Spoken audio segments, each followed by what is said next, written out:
Halo, perkenalkan nama saya Venesia dari kelas 11 IPS 1, nomor urut 29. Di sini saya akan menjelaskan materi tentang kewirausahaan. 1. Pengertian kewirausahaan.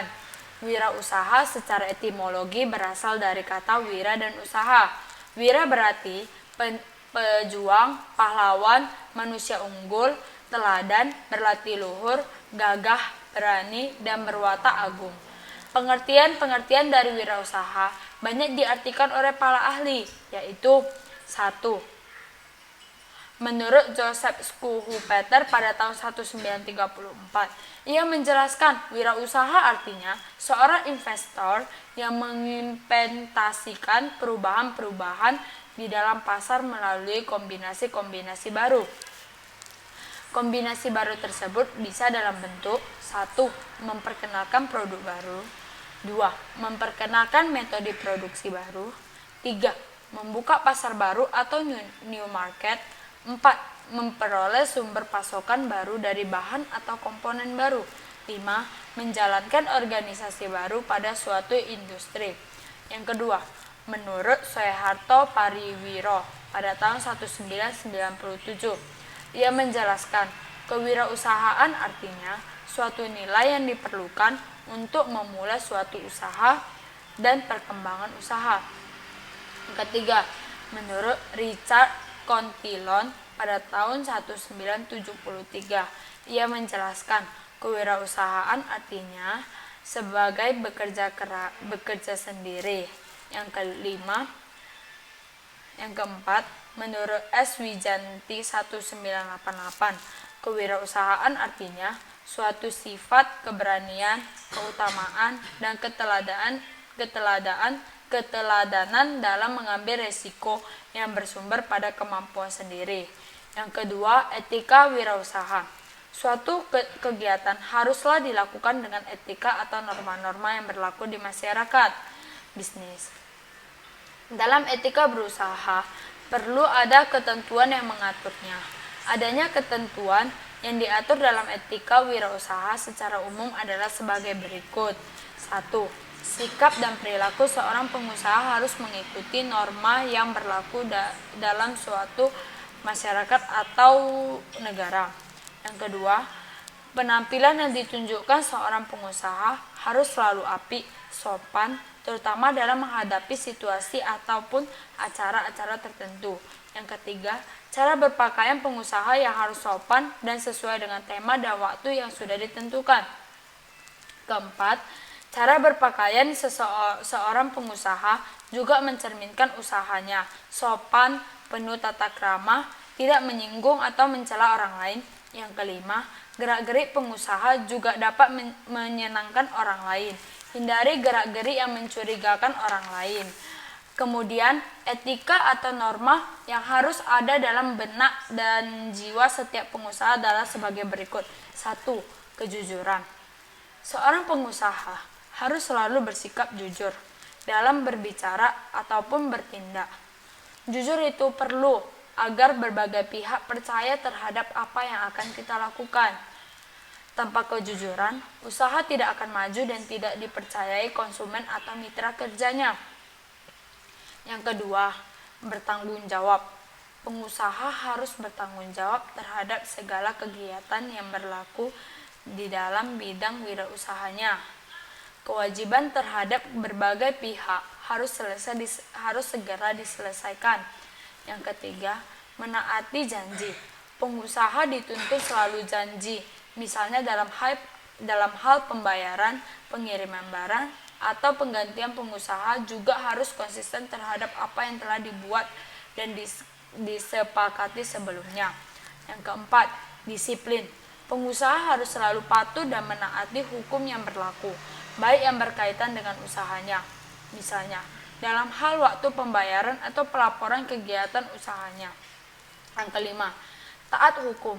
Pengusaha harus selalu patuh dan menaati hukum yang berlaku. Hak yang berkaitan dengan masyarakat ataupun pemerintahan, pelanggaran terhadap hukum dan peraturan telah dibuatkan berakibat fatal di kemudian hari. Yang keenam, suka membantu. Pengusaha secara maras harus sanggup membantu berbagai pihak yang membutuhkan bantuan. Pengusaha yang terkesan pelit akan dimusuhi banyak orang. Komitmen pengusaha harus komitmen dengan apa yang mereka jalankan dan menghargai komitmen dengan pihak-pihak lain. Yang kedelapan, mengejar prestasi.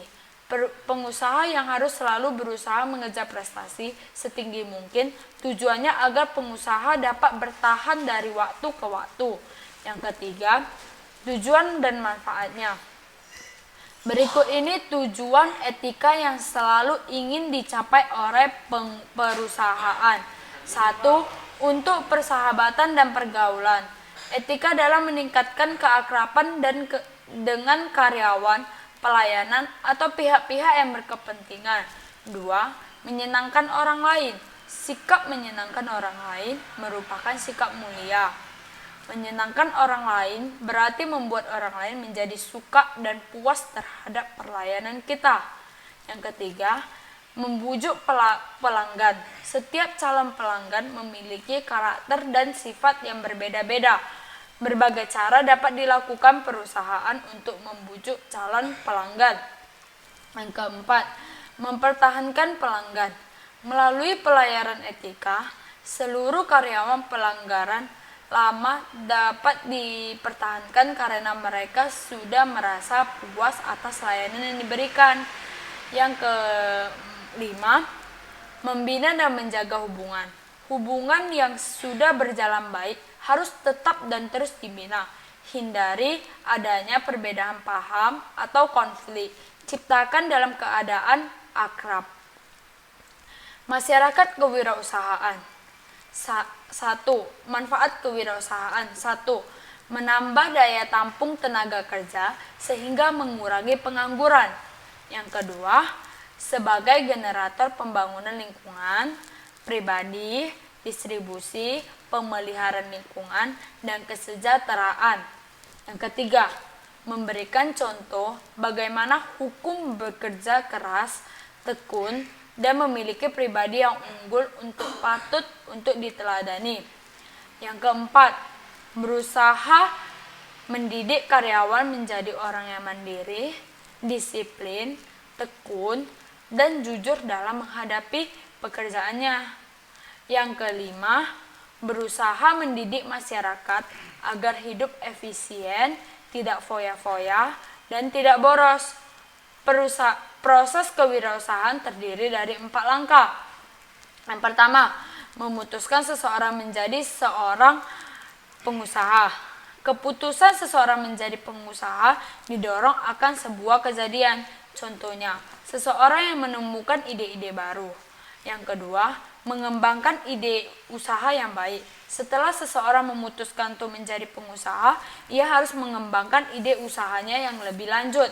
Ketiga, membuat ide dari sebuah usaha. Jika seorang pengusaha tidak mengidentifikasikan suatu ide usaha, ia harus membuat idenya menjadi sebuah usaha. Langkah-langkah lainnya yang perlu dilakukan pada tahap ini adalah 1. Membuat sebuah tim. 2. Menentukan strategi pemasaran yang tepat. 3. Mencari penandaan. 4. Mempersiapkan dasar hukum yang berlaku.